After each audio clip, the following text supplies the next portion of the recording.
समाज बदल रहा है, सामाजिक विचारधारा करवट ले रही है, यह तो हम सभी जानते हैं। पर क्या हम यह जानते हैं कि हमारे इस समाज के समानांतर एक और नया समाज भी बन गया है, जिसके अपने नियम और कायदे कानून हैं। यह समाज अपनी मर्जी के मुताबिक चलता है। यह समाज है युवाओं का, किशोरों का। इस so called modern technocrat award society के पास एक्सपोजर तो बहुत ज़्यादा है, पर इस एक्सपोजर की सकारात्मक दिशा देने वाला कोई नहीं। यह तो हम सभी जानते हैं कि दिशाहीन व्यक्ति अक्सर रास्ता भटक जाता है, पर युवा वर्ग ऐसा नहीं मानता। उनके लिए तो यह एक उन्मुक्त उन्माद से भरपूर उड़ान है, और अगर इन्हें सही दिशा देने की कोशिश करें तो उसे ये लोग कहते हैं इमोशनल अत्याचार। आपने कभी शांत चुपचाप खड़े गधे को देखा है? आप और हम आजकल बस वैसे ही दिखते हैं। कोई कुछ भी कहे, कितना भी प्रताड़ित करे, बस अपना काम करते जाओ। ओ, इन बच्चों की भाषा में क्या कहते हैं? Jack of all. यह है लगभग 40-45 साल की सुषमा, जो एक प्राइवेट फर्म में मैनेजर है और साथ ही थोड़ी खिन्न भी। किसी टीवी चैनल की तरह पल भर में बदलती है। युवाओं की सोसाइटी में उसकी इस तरह की बातों को सुनकर उसके पति संभव ने कहा, क्या हुआ, क्यों इस तरह की बातें कर रही हो? उसने कहा, आपको पता है, आज ऑफिस में हमारे साथ काम करने वाले एक लड़के के सिर में बहुत दर्द था। रह रहकर बेचारा बेचैन हो रहा था। मुझसे देखा न गया, इसलिए मैंने उससे कहा कि बेटा, अगर तकलीफ ज़्यादा हो रही हो तो हाफ डे लेकर घर चले जाओ। इस पर उसने क्या कहा, आपको पता है? ओह नो थैंक्स मैम, थोड़ी देर में ठीक हो जाएगा। मेरे ख्याल से आप बहुत ही इमोशनल हैं। सामने इमोशनल कहते हैं और पीठ पीछे इमोशनल फूल। तो क्या गलत कहा उसने? आपने बात ही ऐसी की। कॉलेज से घर आई उसकी 15 साल की बेटी नमिता ने कहा। सुषमा ने कहा, तो क्या तुम्हें भी लगता है कि मैं इमोशनल फूल हूँ? मम्मा, अपने सबऑर्डिनेट से इतना अटैच होने की क्या ज़रूरत है? उस पर इतनी ममता बरसाओगी तो लोग फूल नहीं तो क्या कूल कहेंगे? और वह हंसते हुए वहाँ से चली गई। सुषमा ने अपने पति से कहा, आपको नहीं लगता कि जनरेशन गैप आज गैप नहीं होकर कोई खाई या कुआं बन गई है? अगर इतनी आर्द्रता, इतने संवेदनशील हम नहीं रहे तो एक दिन मशीन बन जाएंगे। मुझे तो कभी कभी सोचकर घबराहट होने लगती है कि हमारे बच्चे सुरक्षित तो हैं ना। हमेशा की ही तरह सुषमा के पति ने उसके कंधे पर एक सांत्वना भरा हाथ रखकर और कहा, छोड़ो ये सब बातें, सब कुछ ठीक है। सब कुछ ठीक है। सुषमा का मन बेचैन था, इस बात को मानने के लिए तैयार न था। उसके मन में किसी बड़ी अनहोनी की आशंका थी। यह सब सोचते हुए उसे ख्याल आया कि उसके 18 साल के बेटे नमन का आज टेस्ट था। पेपर कैसा हुआ है पूछने के लिए उसने उसके कमरे की ओर रुख किया। सुषमा ने कमरे का दरवाज़ा खटखटाया। सुषमा ने कहा, नमन बेटा, पेपर कैसा हुआ? नमन ने उल्टा ही जवाब दिया, कैसा क्या हुआ, अच्छा ही हुआ मम्मा। आपकी जनरेशन की यही तो प्रॉब्लम है कि आप हर चीज़ को लेकर इमोशनल हैं। अब टेस्ट एग्ज़ाम, यह कोई इमोशनल होने वाली चीज़ें हैं क्या? आप इतने से टेस्ट के बारे में किसी फिल्मी माँ की तरह पूछने क्यों आ जाती हैं? इस पर सुषमा ने कहा, बेटा, माँ का प्यार क्या अब सिर्फ फिल्मों और टीवी तक ही सीमित हो गया है? टीवी के रियलिटी शो में किसी प्रतिस्पर्धी के हराने पर ही उसे रोता बिलखता देखने पर तुम्हें भी रोना आ जाता है, पर घर में माँ अगर भावुक हो जाए तो? नमन ने बात बीच में काटते हुए चढ़कर कहा, मम्मा, यू आर इम्पॉसिबल। क्या इमोशनल अत्याचार है यार? भावनाएं भी अत्याचार कर सकती हैं, सुषमा ने कहा। बेटा, प्रैक्टिकल होना अच्छी बात है, पर असंवेदनशील होना चिंताजनक। आज तुम लोग असंवेदनशील होते जा रहे हो मम्मा, ऐसा आपको लगता है, पर दुनिया आपके समय जैसी नहीं रही। मुझे भी आगे चलकर मल्टीनेशनल में काम करना है, करियर बनाना है, पैसा कमाना है। अगर मैं आप लोगों की तरह रोते धोते बैठ गया तो प्रतियोगिता से बाहर हो जाऊंगा, नमन ने जवाब दिया। सुषमा ने कहा, मैं जानती हूँ बेटा, और समझ भी सकती हूँ, पर हमें अपने उन गुणों को तो सहेज कर रखना चाहिए जो हमें जानवरों से अलग करते हैं। नमन ने कहा, मम्मा, आपकी जनरेशन ना हमारे प्रॉब्लम समझ सकती है और ना ही समझने की कोशिश करती है। आप लोग क्यों चाहते हैं कि आपकी चीज़ों को हम आज अपने कंधों पर ढोएं? इमोशनल फूल्स। जो शब्द आज तक सुषमा ने पीठ पीछे सुना था, आज उसी शब्द को मुंह पर भी सुन लिया। सुषमा सदमे में थी। वह कॉफ़ी का मग उठाए छत पर चली गई। शायद कुछ समय सिर्फ अपनी भावनाओं के साथ बिताना चाहती थी, जिसे अभी अभी उसके बेटे ने मूर्खता भरा साबित कर दिया था। वह सोचने लगी, ये क्या हो गया? मेरे हाड़ मांस के शरीर से ऐसी मशीनों का जन्म कैसे हो गया? नमन, मैंने तो तुम्हें तब भी प्यार किया जब तुम पर अपनी ममता लुटाई, जब तुम्हें मैंने देखा भी नहीं था, जब तुम मेरे पेट में थे। आज मेरे बच्चे मेरे प्यार, मेरी भावनाओं को अत्याचार समझ रहे हैं।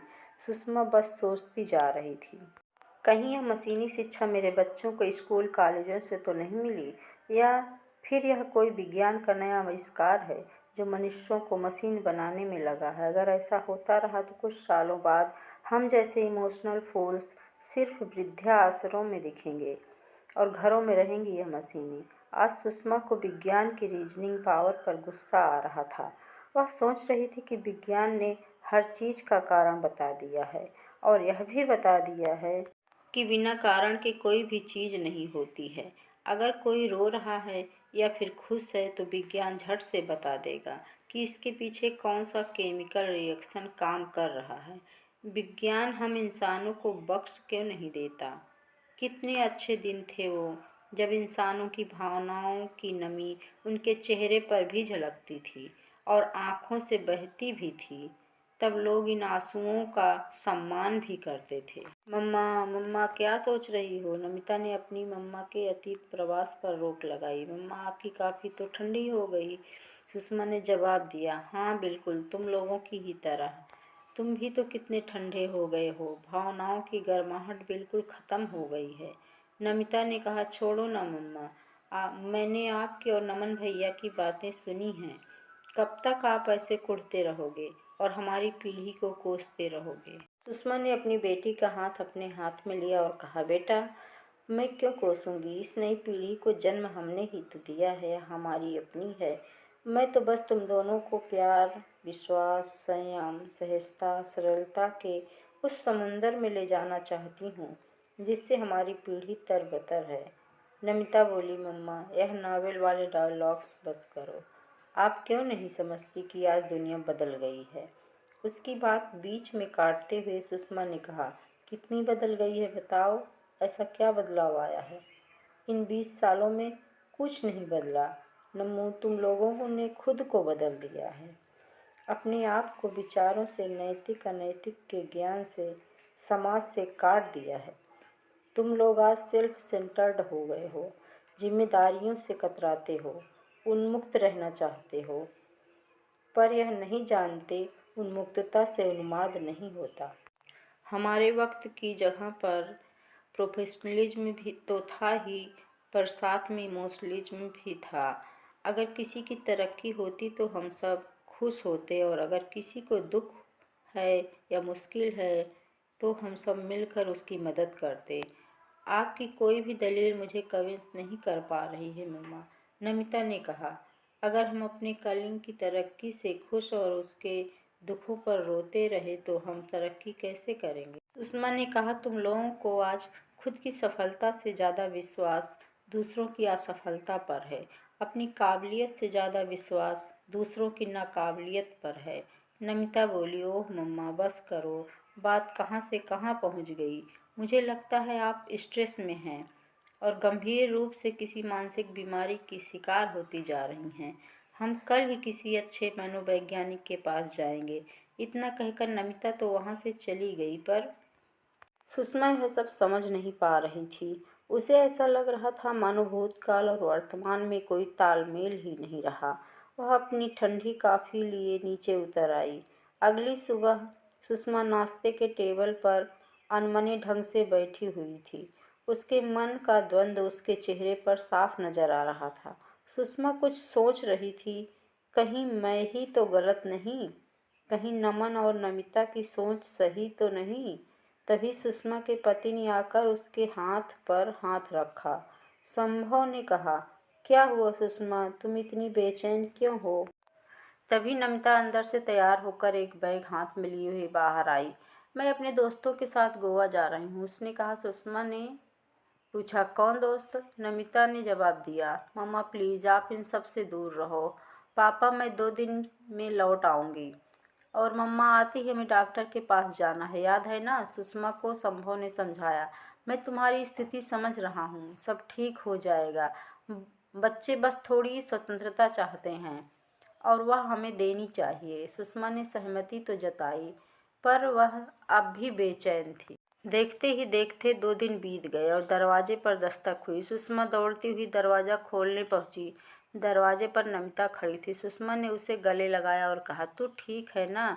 मैं बहुत खुश हूँ कि तू ठीक ठाक घर वापस आ गई। नमिता ने कहा, मम्मा आप तो ऐसे खुश हो रही हो जैसे मैं कारगिल की लड़ाई से जिंदा वापस लौटी हूँ। संभव ने सुषमा से कहा, देखा सुषमा, कुछ नहीं हुआ, हमें अपने बच्चों पर विश्वास करना चाहिए। हाँ मैं मानता हूँ कि हमें उनकी फिक्र है, पर इन सब चीज़ों को किसी राक्षस की भांति डरावना मत बनाओ जिससे बच्चे डरते फिर। सुषमा इस बार पूरे मन से सहमत थी। तभी बाहर से नमन आया, जो बहुत डिस्टर्ब लग रहा था। वह सीधा अपने कमरे की ओर गया। सुषमा ने पीछे से आवाज़ भी लगाई, पर वह अनसुना कर निकल गया। नमन को इतना टेंशन में देख सभी उसके पीछे चल पड़े। सभी नमन को दरवाज़ा खोलने के लिए कह रहे थे। काफ़ी देर तक जब दरवाज़ा न खुला तो संभव ने दरवाज़ा तोड़ दिया। नमन कमरे के एक कोने में ब्लेड लेकर बैठा था। सुषमा को समझ में आ गया कि वह क्या करना चाहता है। सुषमा ने मौके की नज़ाकत समझी और नमन को लेकर छत पर। काफ़ी देर तक नमन चुपचाप अपनी माँ को पकड़कर बैठा रहा। तभी नमिता भी वहाँ आई। उसने पानी का गिलास नमन को दिया। नमन को उसका मन कचोट रहा था। बिना किसी के पूछे ही उसने बताना शुरू किया, मम्मा मैं जीना नहीं चाहता। आपको पता है इंजीनियरिंग में मेरा सिलेक्शन नहीं हुआ, मैं प्रवेश परीक्षा में फेल हो गया। सुषमा ने कहा, बेटा बस इसी बात का तो मुझे हमेशा डर लगा रहता था। मुझे पता था तुम ऐसा ही कुछ करोगे। किसी परीक्षा की सफलता बस यही वजह है तुम्हारी जीने की? तुम जानते हो जीवन कितना खूबसूरत है और आज इतनी छोटी सी वजह से तुम उसे ही ख़त्म करने चले थे। नमन आश्चर्यचकित था। उसने कहा, मम्मा आप नाराज़ नहीं हैं? मुझे लगा आपको बुरा लगेगा। आपने और पापा ने मेरी ट्यूशन्स पर कितना खर्च किया था, आपकी अपेक्षाएं थी। सुषमा ने बात काटते हुए कहा, बेटा अपेक्षाएं नहीं उम्मीदें थी, जो अगर इस बार पूरी नहीं हुई तो अगली बार हो जाएगी। इसलिए मैं कहती हूँ कि तुम लोग असंवेदनशील हो और इसलिए अविवेकी, अविचारी हो, या फिर कठोर दिखने का होने का नाटक करते हो ताकि बाहर की प्रतियोगिता में निर्ममता से पेश आ सको। बेटा बस अब रुक जाओ। खुद की भावनाओं और मानसिकता से इस तरह मत खेलो। भावुकता किसी भी सामान्य व्यक्ति की स्वस्थ मानसिकता की दरकार है। अपनी भावनाओं को खुली दिल से व्यक्त करने में कोई शर्म नहीं होनी चाहिए। जितनी अच्छी तरह तुम अपनी भावनाओं को व्यक्त करोगे उतने ही अंदर से मजबूत हो जाओगे। आज तुम जैसे नहीं हो वैसा होने का अभिनय करते हो।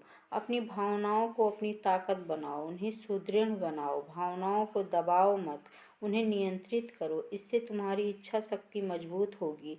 इससे बात करो, अपनी समस्याओं पर हमसे चर्चा करो ताकि तुम्हारे भीतर भावनाओं का गुब्बारा न बन जाए, ताकि तुम इसके आगे कभी कोई अविचारी निर्णय ना लो।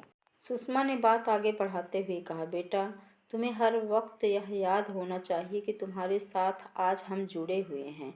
तुम्हारे जीवन पर सिर्फ तुम्हारा अधिकार नहीं है। सबसे पहले खुद की भावनाओं का सम्मान करना सीखो, तभी दूसरों की भी भावनाओं का सम्मान कर पाओगे। समाज में सामाजिक होकर विचरने से समझदारी है। जब जब समाज को इमोशनल फूल कहकर कदम बाहर रखोगे, विसंगतियाँ विभत्सता बढ़ती हुई नजर आएगी। अगर एक दूसरे का हाथ थाम विश्वास के साथ आगे बढ़े तो कभी भी खुद को कमज़ोर नहीं पाएंगे। भावनाओं से डरो मत, उन्हें संतुलित रखो। सुषमा ने देखा नमन उसकी गोद में सो चुका था, पर कल के सूर्योदय को लेकर वह काफ़ी उत्साहित थी। उसने तय किया कि अगर नमन 2 कदम पीछे आने को तैयार है तो वह भी ज़रूर 2 कदम आगे बढ़ाएगी और अपने भीतर का प्रेम और विश्वास बच्चों के भीतर भी जगाएगी। दोस्तों, यह कहानी आपको कैसी लगी कमेंट में अवश्य लिखें और हमारे चैनल को लाइक एंड सब्सक्राइब करें। धन्यवाद।